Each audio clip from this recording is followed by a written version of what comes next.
एक जंगल में एक शेरनी रहता है। उस शेरनी दो बच्चों की जन्म दिया था। अपने बच्चों के भोजन खोजने के लिए जंगल में घूमने को चल गए। फिर उसी जंगल में एक भेड़ चराने वाली भेड़ चराते चराते चराते चराते जहाँ वो शेरनी बच्चे किया हुआ था उसी जगह में इनने चरते चरते उधर पहुंच गए। कौन सी भेड़ भेड़ बकरियाँ वो पहुंच गए। फिर पहुंचने के बाद अब उसकी मम्मी तो आया नहीं थी, शेरनी वो बेचारी भोजन ढूंढने में दिन भर लगे रहा। अब ये शेरनी की पिल्ला क्या समझ गए, यही मेरा माँ है समझ के बकरा के साथ झुंड में संग हो गए। संग होने के बाद तो भेड़ बकरी चरते चरते चरते इनने क्या कर दिया, अपने जो भी गांव है पहाड़ी से उतर के अपने नीचे गांव में आ गए। उसी के साथ वो शेरनी पिल्ला भी शामिल हो गए, पेड़ के साथ हो गए। अब एक दो वो गिनता है, आज भी उत्तराखंड में है। अब ये बारिश के मौसम हो गया ना, गांव छोड़ के आदमी बेसा पालता है। उत्तराखंड में कौन सा पालता है? बेसा। वो पहाड़ी के ऊपर जाके निवास करता है टपरी बना के, और वो बारिश भर उधर ही रहता है ऊपर ऊंचे जगह में, नीचे गांव नहीं जाते। वो जब तक बारिश गिरेगी तब तक ऊंचे में रहता है। ऐसा भेड़ बकरी वाले भी जहाँ ऐसा ऊंचे पहाड़ियों में रहता है, वो उसकी भोजन के लिए फिर उसी के दूध भी खाता है, उधर ही टपरी बना के निवास करता है। जब ऐसे करते हुए शाम के वक्त हो गए, वो शेरनी वापस लौटा अपने मकान के पास, जहाँ अपने बच्ची रखा था ना शेरनी के पास, उनके पास आए, वो बच्ची नहीं मिला। सब जगह गर्जन कर रहा है, ढूंढ रहा है, इधर भग रहा है, उधर भग रहा है, इधर भग रहा है, इस बच्चों की कोई ये रोए नहीं मिला।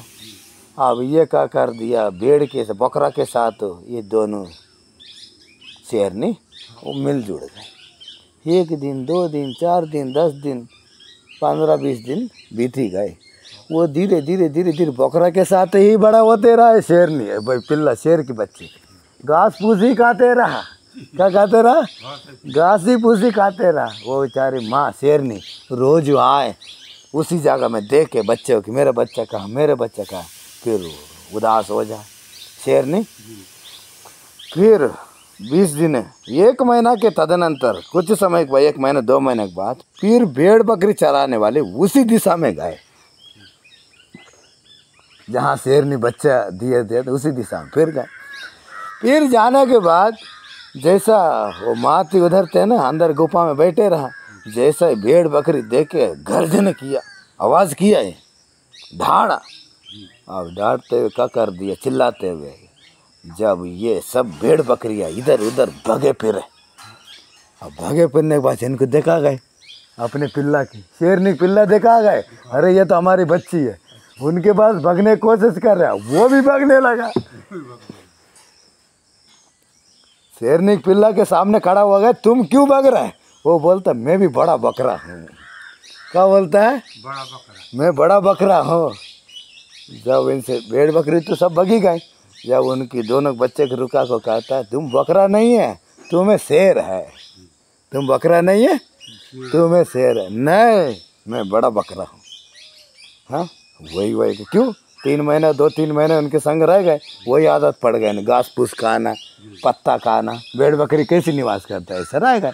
होने के बाद बोलता मैं बकरा हूँ। ये बोलता तुम बकरा नहीं, तुम शेर है। नहीं माने तो चलो एक कुआं के पास, मुझ वाले दादा जहाँ कुआं भरी है तालाब, उसके पास ले जाता है। देखो चेहरा देखो। हाँ जब उनके चेहरा को दिखाता है, दिखाने के बाद देखो, अब देख लिया तुम भेड़ नहीं है, तुम्हें शेर है। जब उसको प्रतीत होता है, जब सही कह रहे आप में भेड़ नहीं हो, अब मैं समझ गया मैं बकरा नहीं हूँ, मैं शेर हूँ। जब उनके होता है, जब उनके प्रतीत स्मृति आ जाता है। इसलिए कहा कि इसलिए एक शेरनी कहानी बताए भेड़ों की, माने मनुष्य जन्मों जन्म से मैं जीव हूँ, मैं क्षत्रिय हूँ, मैं ब्राह्मण हूँ, ऐसे मना के रखा है जन्म से जब ऐसा सद्गुरु मिल जाता है, ये भैया तुम जीव नहीं है, तुम ईश्वर हो, तुम जीव नहीं है, तुम ईश्वर हो, ऐसा उनको बोध कराता है। क्या कराता है? बोध कराता है। अब बोध कराने के बाद उसके अंदर रहता है, सही कह रहे हैं, मैं जीव नहीं हूँ, मैं ईश्वर हूँ, मैं भी ईश्वर ही है। हाँ, ऐसा उनको प्रतीत होता है। प्रतीत होने के बाद दृढ़ हो जाता है। दृढ़ होने के बाद वो अपने उनका अज्ञान नष्ट हो जाता है। नष्ट हो जाने से वो आत्म साक्षात्कार अधिकारी हो जाता है। आत्म साक्षात्कार अधिकारी हो जाता है।